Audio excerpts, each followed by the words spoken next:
dambeyntii inaan baaq uga jeediyo dadka reer Laascaano iyo dowladda Soomaaliland intaas aan sheegay unbay ayaguna ay ku dhex jiraan war xilligeedii ma aha xilli la isdila ma aha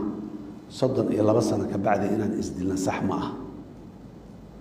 waxa dhacay sida aan maalin dhaweeyta baydhabo wixii ka dhacay aan uga tacsiyeynay oo maalintii ka horeysay doorkaasi baadiyaas qabaa'ilka isku dira shabeellada dhexe aan uga tacsiyeynay yaan uga tacsiyeynayna uga xunnahay waxa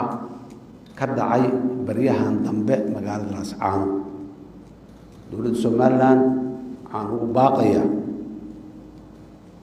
qoraga xalka kuma jira dadka qoraga inta laga daayo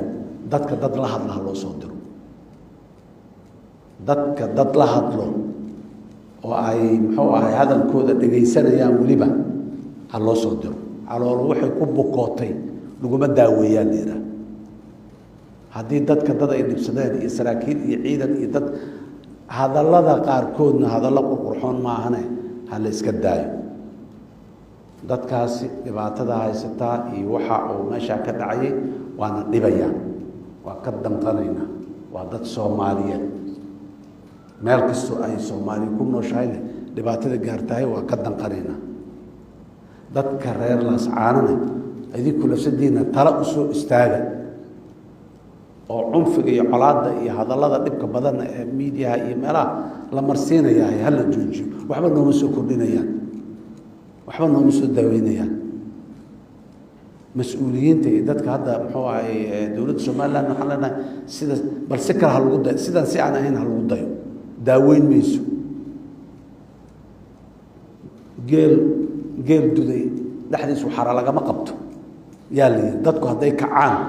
si loola dhaqmaa jirtay ciidan ma aha sida muxuu ahay loola dhaqmayo annaga haddii aan nahay dowladda Soomaaliya idin Soomaalinimo ayay noo dhibay arrintaas meel kasto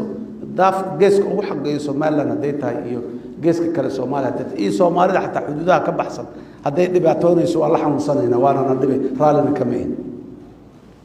marmarka qaarkood qof calankii Soomaaliya oo buluuga ah xidigta dhaxda uga tiilasada u lulaya ee haddana dhibaataan marka aragnaa waa si gaar ah haddana u sii xanuunsanayna oo gaar ahaan